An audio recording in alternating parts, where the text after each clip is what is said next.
Hoy hablaremos del tema de curación, degeneración y separación.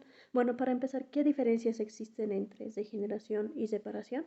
Bueno, la primera diferencia es que en degeneración esta permite lo que es la recuperación completa del tejido dañado o lesionado. Sin embargo, en recuperación esta puede recuperarse alguna de las estructuras originales, pero sin embargo siempre habrá una alteración estructural, es decir, que siempre habrá una cicatriz de por medio. Otra diferencia que es en la degeneración, esta se da en tejidos que son capaces de recuperarse completamente tras el daño. Un ejemplo de esto sería el tejido óseo tras una fractura y la degeneración de la superficie epitelial tras una herida cutánea. Y otra diferencia que es en la separación implica lo que son dos procesos, la formación del tejido de granulación y la contracción de la herida. Y otra diferencia y la más importante es que la degeneración ocurre en células lábiles, células que están constantemente multiplicándose y están en condiciones fisiológicas normales, las cuales son las células epiteliales de la epidermis y el tracto digestivo, vías urinarias, vías respiratorias, etcétera. Y la última diferencia que es en separación, esta se da o consiste en la sustitución de un tejido desapercibido por un tejido conectivo que es diferente al tejido original que fue dañado. ¿Qué es un fibroblasto? Bueno, un fibroblasto es un tipo de célula que contribuye a la formación de tejido conectivo, lo cual es un material celular fibroso que soporta y conecta tejidos u órganos del cuerpo. El fibroblasto secreta lo que es una proteína llamada colágeno, lo cual ayuda a mantener el marco estructural de los tejidos.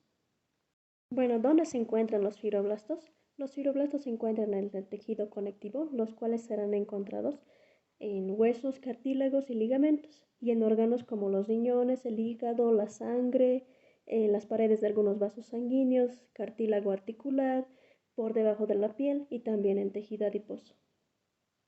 ¿Qué son las funciones de los fibroblastos? Bueno, para empezar, los fibroblastos sintetizan el colágeno y los glucosaminoglucanos de la matriz extracelular, migran y proliferan durante la cicatrización de una herida y también están encargados de sintetizar todas las fibras del tejido conjuntivo, incluyendo reticulares, colágenas y elásticas. ¿Cuántos tipos de fibroblasto existen? Existen tres. El primero es el fibroblasto, los fibrocitos y los miofibroblastos. Bueno, ahora mencionaremos 5 patologías relacionadas con los fibroblastos. Para empezar está la artritis reumatoidea, lupus eritematoso, esclerodermia, fiebre reumática y poliarteritis nodosa. ¿Qué es el colágeno? Bueno, el colágeno es una proteína que forma fibras. Bueno, las fibras colágenas son secretadas por las células del tejido conjuntivo, como los fibroblastos. El colágeno ocupa el 25% del total de toda la proteína de nuestro cuerpo y también es un componente básico de los huesos, cartílagos, incluidos las que protegen las articulaciones, tales como los discos intervertebrales, ligamentos y tendones de las membranas que cubren y protegen las fibras musculares. Cabe mencionar que existen varios tipos de colágeno, pero entre las más importantes están entre los tipos del 1 al 10 que se encuentran localizados en diferentes partes de nuestro cuerpo. ¿En qué órgano del cuerpo se encuentra en mayor cantidad de colágeno? Bueno, para empezar, el colágeno tipo 1 es el más importante y se encuentra en mayor cantidad en huesos, tendones, discos intervertebrales, la piel y la córnea. Cabe destacar que el colágeno tipo 1 ocupa el 90% del total de todo el colágeno presente en nuestro cuerpo. ¿Qué alimentos son ricos en colágeno? Bueno, para empezar están las carnes rojas, el pollo, el pescado, el huevo, el ajo y la cebolla, los frutos secos y la gelatina, que contiene una gran fuente de colágeno. ¿Qué son las fibras de elastina? Bueno, la elastina es la principal proteína de las fibras elásticas del tejido conectivo, es decir, la dermis. Los componentes de esta proteína, que es la elastina, influyen en la elasticidad y firmeza de la piel, es decir, que ayudan a mantener a los tejidos rígidos y estables.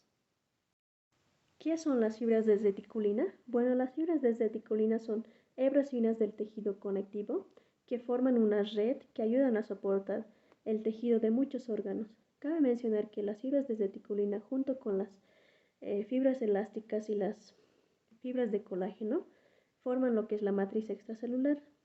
Estas son sintetizadas por células reticulares, fibroblastos o miofibroblastos y están formados por el colágeno tipo 3. ¿Qué es el tejido de granulación y cómo está compuesto? Bueno, el tejido de granulación es la transformación de un tejido fibroso a un tejido de granulación por el hecho de una herida o una úlcera. Cabe mencionar que en la fase proliferativa del tejido de granulación, este está compuesto de un cúmulo de fibroblastos, colágeno y elastina. Ahora hablaremos del tema de curación. Existen 4: curación por primera intención, por segunda intención, por tercera intención y por cuarta intención. Ahora, ¿qué es la curación por primera intención? Esta es una forma de cicatrización primaria, lo cual ocurre en heridas operatorias y en heridas incisas. En cuanto a sus características, estas son heridas con ausencia de infección, son heridas lineales, sin pérdida de tejido, tienen bordes bien definidos y este es un tipo de herida de cierre directo, como podemos observar en la imagen, para así conducir a una rápida curación. Seguiremos con curación por segunda intención. Esta ocurre de manera muy lenta, a expensas de un tejido de granulación bien definido, lo cual deja como vestigio una cicatriz larga, retraída y antiestética. Esto mayormente ocurre en heridas con compromiso de infección. En cuanto a sus características, estas tienen pérdida de tejido, bordes separados, y esta es una herida abierta cuya brecha está llena de tejido de granulación, como podemos observar en la imagen. Se puede decir que mediante contracción y epitelización se puede lograr el cierre de la herida, pero en un tiempo prolongado. Bueno, ahora seguiremos con curación por tercera intención. Este también contiene tejido de granulación.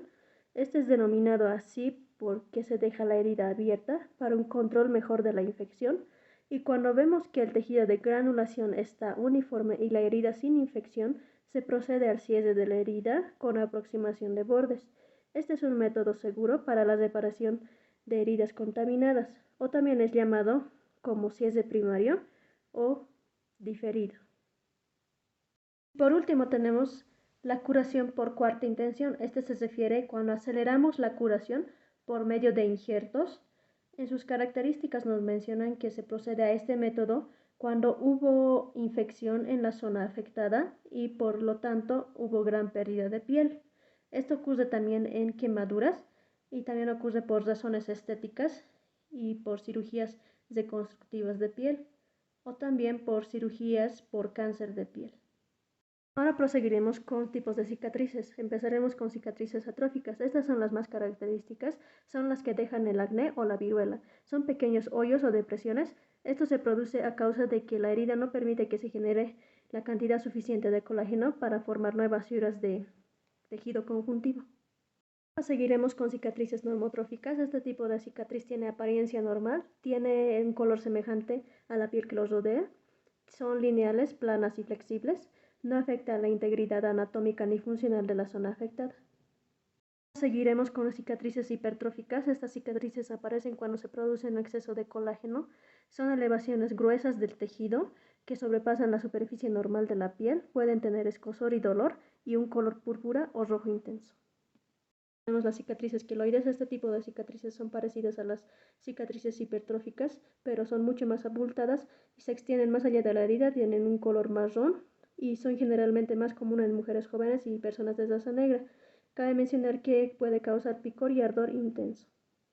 Como mencionaremos los posibles tratamientos de una cicatriz queloides. Primeramente tenemos crema con corticoides, inyección de cortisona u otros esteroides, congelamiento de la cicatriz, tratamiento con láser, radioterapia o extracción quirúrgica de la cicatriz.